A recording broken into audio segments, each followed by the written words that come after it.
Welcome to being at home with George during COVID. It's great to be able to have this conversation. I love being able to share this idea of how do we deal with COVID. And as you might recall, or if you're new to this process, we start off by creating a vision of possibility that we can embrace the experiences, especially COVID, and still generate hope in the sense that the best days are ahead of us if we can only be a light to ourselves and others. Even though it doesn't feel that way, that's been my experience and the experience of people I work with. So when I reflect on my experiences, I have used this process to embrace my addictions, my tragedies, my losses, my health issues, even this idea of COVID and all of the restrictions that come with that, with hope and optimism by being a light and the illumination of the light of others or the experiences of others, reflecting on my own experience, but also studying, reading, and feeling this idea of committing to learning, growth, and development, and ongoing self development, and to know myself. And so when I reflect on my recovery specifically, that's when it all started. When I accepted the fact that I had a problem, when I could be honest and open about my experience, when I can embrace my addiction or even my tragedies or my health issues, when I embrace it or accept it, then I could do something about it. So the awareness of it and then the acceptance of it, which is really challenging. But once I accepted it, then I could do something about it. I can say, okay, even though this is happening, how can I generate hope? How can I view things? And what I've learned a lot with the hope and optimism, it's helped me have what they call broaden and build theory, where I actually have access to seeing the whole picture in a way with mindfulness where I can see things without reacting to them, but just to create space between stimulus and response. And in that space, I can choose how I want to be or how others have dealt with that situation. So for me, just understanding that any crisis or anything I deal with now, I reflect back on, okay, I had addiction problem and I came beyond that. The past success, I was able to overcome that through mastery of experiences by looking at it and having this attitude, this growth mindset, and this attitude of, okay, what's the lesson? How can I relate to this situation? Something happens, and then I interpret what it means. So how do I relate to this situation where it empowers me, it connects me to higher power, or it's what they call the dynamic and energetic way of relating to life. Life, something happens, and I get to interpret what it means. And by interpreting it in a way like, okay, so this is not a roadblock, this is a stepping stone. Okay, so this is not something that's going to hinder me. It's going to be something that helps me go to the next level. It's going to be an opportunity for my latent abilities to express themselves. And that's been my experience as well as the experience of others. And so finding myself in this time of COVID, it's exactly that. What can I learn that will lead to me growing and expanding my capacity and my understanding of things and this idea of self development. What's the lesson and how can I how can I make things better and how can I be a light unto myself and a light unto others? So to me, that's really more about staying in love and staying in this what I would call the joy of discovery and the commitment to learning, a tremendous commitment to learning. Because when I think about my recovery, I had this thirst or this need to be intellectually stimulated. And I realized in my studies that that's part of the learning process is that when I commit to this process of learning for learning's sake, that what happens by learning, I achieve things. And with the learning and achievement, it actually generates more enthusiasm. So I would say now, after these 36 plus years of learning, reading a book a week at least, and just seeking to understand, asking questions, and exploring, investigating, that I have more enthusiasm and more excitement about life now than I ever had. So it's definitely working. So this process of continuous improvement is really helpful. So it's really about me, and it's interesting because it's an inside job. So me reflecting on past experiences gives me the hope and the understanding, the faith and the trust to say, okay, if it worked for me then, it can work for me now. And using that same process to overcome whatever comes up. But it's all about me knowing myself. And there's an interesting book called On Becoming a Leader, where Warren Bennett talks about the 4 steps to greater self knowledge. And I'm going to change the order a little bit.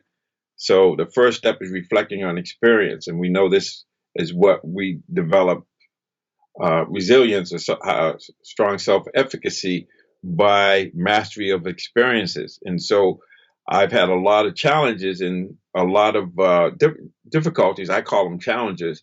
And it's by getting to the other side of those, the only way out is through, that I have more faith, more confidence. And as a result of that, I actually challenge myself more and more. And by challenging myself more and continuing to grow, I have these experiences where I have the joy of discovery. And so reflecting on experience in a way where I reflect on, well, how did I do that?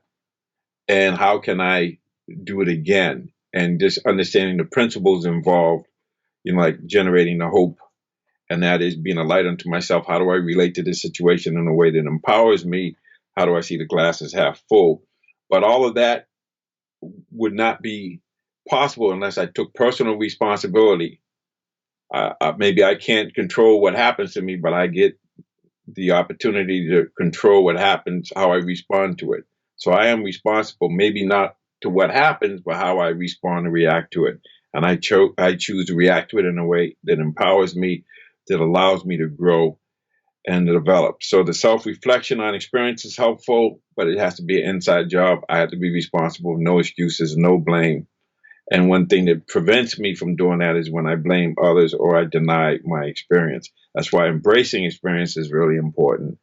And then the idea of generating hope and understanding that I have this masterpiece, I have this ability to relate to experience in a way where roadblocks become stepping stones, and what people call a crisis becomes an opportunity. So there's danger and opportunity in a crisis. And the idea is I'm my own best teacher because it's an inside job. When I'm working with teachers, they don't know how I feel inside. I might be able to explain it to them, but how do you describe, well, I have this thirst for knowledge. I have this desire. I'm a seeker. I seek to understand, seek to know. And so I know that. And then I have to convince myself or have enough faith in myself to realize that I can learn whatever I want to learn. And I've learned that in my experience by all of the books that I've read and just pursuing things. And the thing that I learned early on was if you want to learn something, you teach it. And so I teach it. And if you want to keep something, you give it away. So I share freely how I become a light unto myself, or if I'm in the darkness, or there's an absence of light, or the light is dimmed a little bit, how do I reach out to a community or others, whether it's through books or conversations, or mostly through relationship with others? How do I connect with others that remind me or that illuminate their light so that they can light my light? So it's almost like there's one candle, and with that one candle, you can light many other candles. And my candle goes out, then you can use your candle to light my candle, and vice versa. And so we have to be a light unto ourselves and to others, and I have to take personal responsibility. And like I said, these 4 steps of reflecting on experience and understanding, what does this mean? So for me, it's reflecting on something, especially in recovery. If you think about it, I have to reflect on, okay, what I do, it's gonna lead to peace, or is it gonna lead to more suffering? Especially when you're addicted to drugs or whatever, you have to understand, I can't drink, I can't drug. And so I need to understand, if I do this, what's the consequence? And so that's the reflecting on it. And if I want to do X, if I want to achieve something, then what's the best way to achieve it? What are the principles involved? So it has to be this idea of reflecting on experience. And what does it mean to me? Am I doing something I really want to do? Or am I doing something because someone tells me to do it? And so as I continue in this process of knowing myself, I have to listen to that still small voice that's easily drowned out. Ergo, be still and know. And so that's why I say that it's an inside job. I'm my own best teacher. I can learn whatever I want to learn, but I have to know what I want to learn. But to me, just this process of learning is evolved, learning how to just be in recovery, to learning how to grow and evolve, to learning how to really expand my ability to help others and at the same time help myself. And things change and it's very different in 2021 than it was in 1984. But the same process is there because the process is based on values that are principles. And the thing about principles are they're timeless, they're universal, and they're self-evident. So this ability reflecting and understanding what works, what doesn't work is really helpful. So we have this amazing possibility now of really starting to understand how we can know ourselves so that we become our own best teacher and that we understand we can learn whatever we want to learn if we're really committed to it. And that reflecting on experience is how I develop understanding. That's how we all develop understanding, and this understanding or wisdom that is the ultimate remedy for stress, for what they call the VUCA, the volatility, the uncertainty, the complexity, and the ambiguity of life from moment to moment, especially when we push through a barrier and we start to go into the unknown. There's going to be anxiety, there's going to be uncertainty, it's going to be discomfort. And the idea here is to get comfortable with being uncomfortable. How? Because we generate the hope and we say we made it through. If I made it through recovery, if I made it through my health issues, my tragedies, my traumas, then there's nothing I can't do if I'm willing to be present and to seek to understand.